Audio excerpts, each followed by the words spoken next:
നയതന്ത്ര ബാഗേജ് വഴിയുള്ള സ്വർണ്ണക്കടത്ത് കേസിൽ മുഖ്യപ്രതി സ്വപ്ന സുരേഷിന് രക്ഷപ്പെടാൻ വഴി പറഞ്ഞുകൊടുത്തത് ADGP അജിത് കുമാർ എന്ന സരിത. ശിവശങ്കർ വഴി സന്ദീപുമായാണ് ബന്ധപ്പെട്ടത്.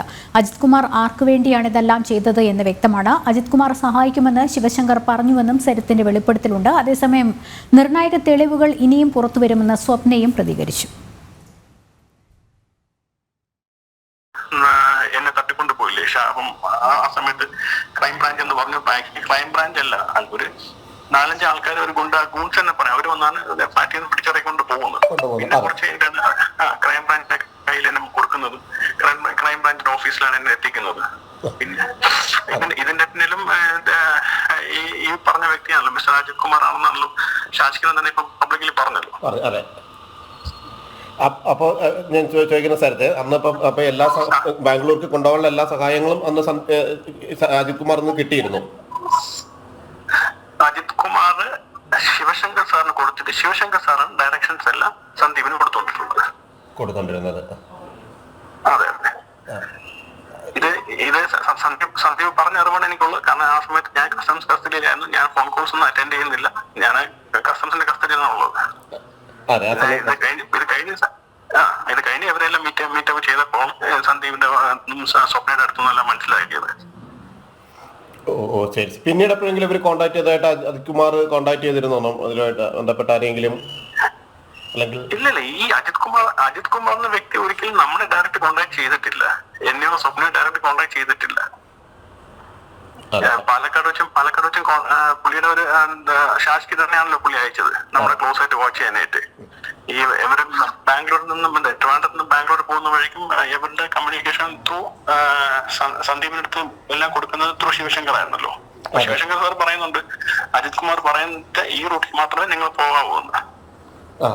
ശരി ശരി.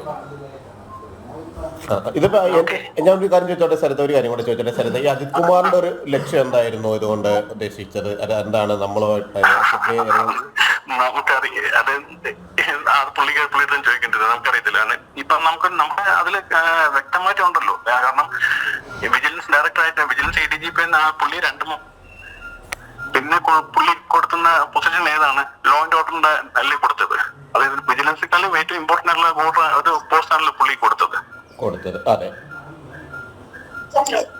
അപ്പൊ അതിൽ നിന്നൊക്കെ നമുക്കെല്ലാം മനസ്സിലാക്കുള്ളൂ എന്താണ് പുള്ളിയുടെ ആവശ്യം, പുള്ളിക്ക് എന്ത് ഗുണമുണ്ടായി. ശാസ്കിരൻ തന്നെ പറഞ്ഞായിരുന്നു, ശാസ്കിരൻ ഇത് നഷ്ടം മാത്രമേ ഉണ്ടായിട്ടുള്ളൂ, ലാഭം ഉണ്ടായിട്ടുള്ളത് ഈ മിസ്റ്റർ അജിത് കുമാറിനാണെന്ന് ശാസ്കിരൻ തന്നെ പബ്ലിക്കിൽ വന്ന് പറഞ്ഞില്ല. പിന്നെ ഇതിൽ കൂടെ നമുക്ക് എന്ത് തെളിവ് ആവശ്യം? സ്വപ്ന ഇപ്പൊ ഇവിടെ നിർത്തരുത് അല്ലെങ്കിൽ സ്വപ്ന കാര്യങ്ങൾ പറയരുത് എന്ന ഒരു ഇത് അജിത് കുമാറിനുണ്ടായിരുന്നു. അതെ, അത് പുള്ളിക്കാരുണ്ടായിരുന്നു. ശാസ്കിരൻ പറയാനുള്ളൂ. ശാസ്കിരൻ സ്വപ്നയുടെ ഓഫീസിൽ നിന്ന് ഫോൺ വരുമ്പോ അജിത് കുമാറിന്റെ ഫോൺ വരുമ്പോ ശാസ്കിരൻ പറയാനുണ്ട് ADGP ഫോൺ ചെയ്യുന്നുണ്ട്, എനിക്ക് എന്ത് മറുപടി പറയണം, നിങ്ങൾ പെട്ടെന്ന് തീരുമാനം പറയുമെന്ന് ശാസ്കിരൻ ഇങ്ങനെ സ്വപ്നം ഇങ്ങനെ കംപ്ലൈന്റ് ഇരിക്കുകയാണല്ലോ.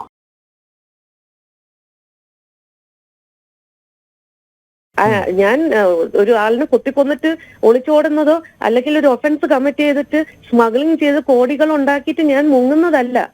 എന്നെ മനഃപൂർവ്വം ഇവിടെ നിന്ന് മാറ്റുക. Because they needed A scape got.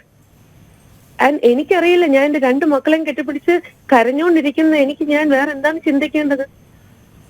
അപ്പൊ ഇപ്പൊ മിസ്റ്റർ MR അജിത് കുമാറിനെ കുറിച്ച് കാര്യങ്ങളെല്ലാം പുറത്തു വന്നപ്പോ നമ്മൾ പരസ്പരം ഇരുന്ന് ഡിസ്കസ് ചെയ്തു. This was the gentleman who was helping Sivasankar sir.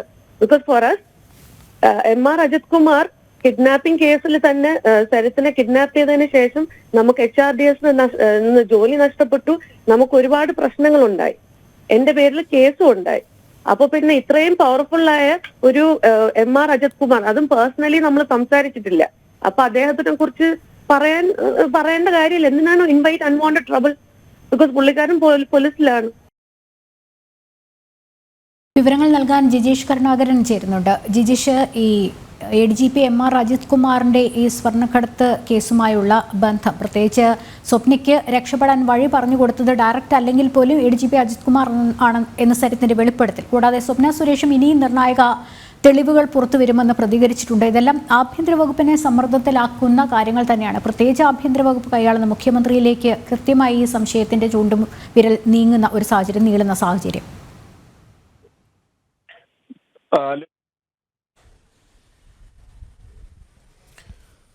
Lakshmi, ഈ പറഞ്ഞിരിക്കുന്ന പ്രധാനപ്പെട്ട പുറത്തു വന്നിരിക്കുന്ന വെളിപ്പെടുത്തലുകൾ, ആരോപണങ്ങൾ എന്ന് പറയുന്നത് അത് ഏറ്റവും ആദ്യം വിരൽ ചൂണ്ടുന്നത് മുഖ്യമന്ത്രിയിലേക്ക് തന്നെയാണ്. എം.ആർ. അജിത് കുമാർ എന്ന മുഖ്യമന്ത്രിയുടെ മനസാക്ഷി സൂക്ഷിപ്പുകാരനായ ഉന്നത ഉദ്യോഗസ്ഥനുമപ്പുറം മുഖ്യമന്ത്രിയിലേക്ക് തന്നെയാണ് സരിത്തിനെ പോലുള്ള ആളുകൾ, അല്ലെ സ്വപ്ന സുരേഷിനെ പോലുള്ള വിരൽ ചൂണ്ടുന്നത്. നയതന്ത്ര സ്വർണ്ണക്കടത്ത് കേസുമായി ബന്ധപ്പെട്ട് സുപ്രധാനമായ വിവരങ്ങൾ തന്നെയാണ് അല്പം മുമ്പ് സരിത്ത് ജനം ടിവിയോട് പങ്കുവച്ചത്. അതിൽ കൃത്യമായി തന്നെ പറയുന്നുണ്ട്, സ്വപ്ന സുരേഷിനെയും മറ്റൊരു പ്രതിയായ സന്ദീപിനെയും ഇവിടെ നിന്ന് ബാംഗ്ലൂരിലേക്ക് കടക്കാൻ സഹായിച്ചത് എം.ആർ. അജിത് കുമാറാണ്. നേരിട്ടായിരുന്നില്ല എം.ആർ. അജിത് കുമാർ ഇതിന്റെ ഒന്നും ഇടപാടുകാരനായത്, അല്ലെങ്കിൽ ഇവരുമായി ഒന്നും സംസാരിച്ചിരുന്നത്. പകരം ശിവശങ്കർ വഴിയായിരുന്നു, ശിവശങ്കർ വഴിയാണ് എം.ആർ. അജിത് കുമാർ കാര്യങ്ങൾ നീക്കിയത്. എങ്ങനെയാണ് ഈ ഒളിത്താവളങ്ങളിലേക്ക് പോകുന്ന വഴിയിൽ അതിർത്തികളിലൂടെ പോകേണ്ടത്, എങ്ങനെയെല്ലാമാണ് കടന്നു പോകേണ്ടത്, പ്രത്യേകിച്ച് അത് കർശനമായ പരിശോധനകൾ നടക്കുന്ന ഒരു സമയമാണ്, ലോക്ക്ഡൌൺ കാലമാണ്. അതിർത്തികളിലെല്ലാം കർശനമായ പരിശോധനകളുണ്ട്. കർണാടക അതിർത്തിയിലാണെങ്കിലും മറുവശത്ത് തമിഴ്നാട് അതിർത്തിയിലാണെങ്കിലും എല്ലാം തന്നെ പോലീസിന്റെ ചെക്ക് പോസ്റ്റുകളടക്കം പരിശോധനകൾ നടക്കുന്നു. ഇത്തരമൊരു ഘട്ടത്തിൽ അല്ലെങ്കിൽ പ്രധാനപ്പെട്ട ഒരു പരിശോധനകൾ നടക്കുമ്പോൾ എങ്ങനെ ഇതിനെ മറികടക്കാം എന്ന കാര്യമാണ് എം.ആർ. അജിത് കുമാർ പറഞ്ഞു കൊടുത്തത്, അല്ലെങ്കിൽ പറഞ്ഞു തന്നത് എന്ന കാര്യമാണ് സരിത്ത് വ്യക്തമാക്കുന്നത്. ആ സമയം താൻ കസ്റ്റഡിയിലായിരുന്നു, കസ്റ്റംസിന്റെ എന്ന കാര്യം സരിത്ത് വ്യക്തമാക്കുന്നു. പിന്നീട് സ്വപ്ന സുരേഷാണ് ഈ കാര്യങ്ങൾ താനുമായി പങ്കുവച്ചത്. അവിടെ ആരാണ് തങ്ങൾക്ക് വേണ്ട നിർദ്ദേശങ്ങൾ ആരിലൂടെയാണ് നൽകിയത്, ആരെല്ലാമാണ് എന്ന കാര്യങ്ങൾ പിന്നീടാണ് പറഞ്ഞത്. അതിലാണ് കൃത്യമായി പറയുന്നത്, എം.ആർ. അജിത് കുമാർ നിരവധി തവണ ശിവശങ്കറിനെ വിളിച്ചുകൊണ്ട് കാര്യങ്ങൾ പറഞ്ഞു കൊടുക്കുന്നു. ശിവശങ്കർ ഉടൻ തന്നെ സന്ദീപിനെ വിളിക്കുന്നു, സ്വപ്ന സുരേഷിന്റെ കൂടെയുള്ള സന്ദീപിനെ വിളിക്കുന്നു. സന്ദീപ് പലപ്പോഴും ഫോണിൽ സംസാരിച്ചിരുന്നത് കാർ നിർത്തിയതിനു ശേഷം പുറത്തേക്ക് ഇറങ്ങിയാണ് സംസാരിച്ചിരുന്നത്, ശിവശങ്കറുമായി സംസാരിച്ചിരുന്നത്. ഈ സംസാരത്തിലെല്ലാം തന്നെയുള്ള നിർദ്ദേശങ്ങൾ എന്ന് പറയുന്നത് എങ്ങനെ രക്ഷപ്പെടണം എന്നതാണ് സരിത്ത് പറഞ്ഞിരിക്കുന്നത്. മാത്രമല്ല, എന്തുകൊണ്ടാണ്, ആർക്ക് വേണ്ടിയാണ് ഇത് പറഞ്ഞിരിക്കുന്നത്, അല്ലെങ്കിൽ എം.ആർ. അജിത് കുമാർ എന്തുകൊണ്ട് സ്വപ്ന സുരേഷ് ഇവിടെ നിൽക്കരുത്, ഒളിവിൽ പോകണമെന്ന നിർബന്ധ ബുദ്ധി ആർക്കാണ് ഉണ്ടായിരുന്നത്?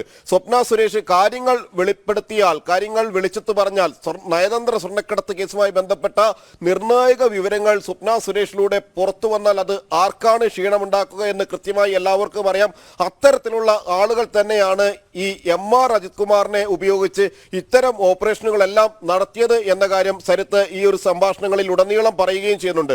അതുതന്നെയാണ് സ്വപ്ന സുരേഷും വിരൽ ചൂടുന്ന പ്രധാനപ്പെട്ട കാര്യമെന്ന് പറയുന്നത്.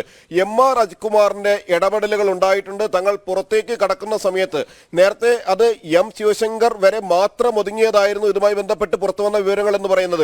ശിവശങ്കർ തന്റെ രാഷ്ട്രീയ സ്വാധീനം ഉപയോഗിച്ച്, പോലീസിലെ ചില സ്വാധീനങ്ങൾ ഉപയോഗിച്ച് അത്തരം കാര്യങ്ങൾ ചെയ്തു എന്നതിനപ്പുറം ഉന്നതനായ ഒരു പോലീസ് ഉദ്യോഗസ്ഥൻ തന്നെ ഇത്തരത്തിൽ കാര്യങ്ങൾ നീക്കി സ്വപ്ന സുരേഷിനെ ബംഗളൂരിലേക്ക് കടക്കാൻ വേണ്ടി സഹായിച്ചു. അതിർത്തിയിലേക്ക് കടക്കുന്നതുമായി ബന്ധപ്പെട്ട കൃത്യമായ വിവരങ്ങൾ നൽകി. എങ്ങനെയെല്ലാം പോകണം, എവിടെയെല്ലാമാണ് പരിശോധനകൾ ഉള്ളത്, എങ്ങനെയെല്ലാം പരിശോധനകളെ മറികടന്ന് മുന്നോട്ട് പോകണം എന്നതടക്കമുള്ള കാര്യങ്ങൾ കൃത്യമായി പറഞ്ഞു കൊടുത്തു എന്ന നിർണായകവുമായ വെളിപ്പെടുത്തൽ, എന്നാൽ സുപ്രധാനമായ ആരോപണങ്ങൾ തന്നെയാണ് സരിത്തിൽ നിന്ന് ഉണ്ടായിരിക്കുന്നത്. സ്വപ്നയും സരിത്തും ഒരുപോലെ ഇത്തരം കാര്യങ്ങൾ പറയുമ്പോൾ അത് എം.ആർ. അജിത് കുമാറിലേക്ക് മാത്രം നിൽക്കുന്നില്ല. പ്രത്യേകിച്ച് എം.ആർ. അജിത് കുമാർ പല ഘട്ടങ്ങളിലും സർക്കാരിന്റെയും മുഖ്യമന്ത്രിയുടെയും എല്ലാം ദൂതനായി പ്രവർത്തിക്കുന്നു, അവരുടെ ഒരു പ്രതിരൂപമായി പ്രവർത്തിക്കുന്നു, മുഖ്യമന്ത്രിക്ക് വേണ്ടി പല ഇടപാടുകളിലും ഇടപെടുന്നു എന്നതടക്കമുള്ള ആരോപണങ്ങൾ നേരത്തെ തന്നെ വിവിധ കേന്ദ്രങ്ങളിൽ നിന്ന് ഉയർന്നിരുന്നു. പ്രതിപക്ഷം അടക്കം അക്കാര്യങ്ങൾ പല ഘട്ടങ്ങളിലും ആവർത്തിക്കുകയും ചെയ്തിരുന്നു. അതേ സമയത്ത് തന്നെയാണ് ഇവിടെ സ്വർണ്ണക്കടത്ത് കേസുമായി ബന്ധപ്പെട്ട് നയതന്ത്ര സ്വർണ്ണക്കടത്ത് കേസിലെ പ്രതിയായിട്ടുള്ള സരിത്ത്, ഇപ്പോൾ ബംഗളൂരുവിൽ കഴിയുന്ന സരിത്തിൽ നിന്ന് ഇത്ര സുപ്രധാനമായ ഒരു വെളിപ്പെടുത്തലുകൾ ഉണ്ടായത്. സ്വാഭാവികമായി ഇത് സംബന്ധിച്ച് വിശദമായ ഒരു അന്വേഷണത്തിനുള്ള സാധ്യതകൾ തന്നെയാണ് തെളിയുന്നത്. പ്രത്യേകിച്ച് എം.ആർ. അജിത് കുമാറിനെതിരെ ഇത് മാത്രമല്ല, കഴിഞ്ഞ ദിവസങ്ങളിലെല്ലാം മറ്റു പല വിധത്തിലുള്ള ആരോപണങ്ങൾ ഉയരുന്നു. ഇതുമായി ബന്ധപ്പെട്ടെല്ലാം തന്നെ പ്രതിക്കൂട്ടിലായി എം.ആർ. അജിത് കുമാർ ADGP നിൽക്കുന്ന ഘട്ടത്തിലാണ്. സരിത്ത് തന്നെ പറയുന്നു, നേരിട്ടല്ലെങ്കിൽ കൂടി കൃത്യമായി സരിത്ത് വിരൽ ചൂണ്ടുന്നതും മുഖ്യമന്ത്രിയിലേക്കാണ്. ആർക്ക് വേണ്ടിയാണ് എം.ആർ. അജിത് കുമാർ ഇത് ചെയ്തത് എന്ന് വ്യക്തമാണ്. ആർക്കാണ് ലോ ആൻഡ് ഓർഡറിന്റെ ചുമതല നൽകിക്കൊണ്ട് ഏറ്റവും പ്രധാനപ്പെട്ട ഒരു പദവിയിലേക്ക്, പോലീസിലെ ഏറ്റവും കൃത്യമായ അല്ലെങ്കിൽ കാര്യങ്ങൾ ചെയ്യാൻ കഴിയുന്ന, ഏറ്റവും സ്വാധീനം ഉപയോഗിക്കാൻ കഴിയുന്ന ഒരു നിർണായക തസ്തികയിലേക്ക് എങ്ങനെയാണ് എം.ആർ. അജിത് കുമാർ എത്തുന്നത് എന്ന കാര്യം, അത് തന്നെ കാര്യങ്ങൾ മനസ്സിലാക്കി തരുന്നുണ്ട് എന്ന് സരിത്ത് പറയുന്നു. സ്വപ്നയും അത് തന്നെ ആവർത്തിക്കുന്നു. അതുകൊണ്ട് തന്നെ ഇക്കാര്യങ്ങളിൽ എം.ആർ. അജിത് കുമാറിന്റെ പങ്കാണ് ഇവിടെ വ്യക്തമാകുന്നത്. ഇതിൽ വിശദമായ ഒരു അന്വേഷണം നടന്നാൽ മറ്റ് ഉന്നത കേന്ദ്രങ്ങളിലേക്ക് കൂടി നയതന്ത്ര സ്വർണ്ണക്കടത്തുമായി ബന്ധപ്പെട്ട കാര്യങ്ങൾ കുഴിച്ചുമൂടാൻ അല്ലെങ്കിൽ മറച്ചു വെക്കാൻ ശ്രമിച്ചിരുന്ന പ്രധാനപ്പെട്ട കേന്ദ്രങ്ങളിലേക്ക് കൂടി ആ അന്വേഷണം എത്തുമെന്ന് തന്നെയാണ് ഈ ഘട്ടത്തിൽ വ്യക്തമാകുന്നത്. ലക്ഷ്മി, യെസ്, ജിജീഷാണ് വിവരങ്ങൾ നൽകിക്കൊണ്ടിരുന്നത്.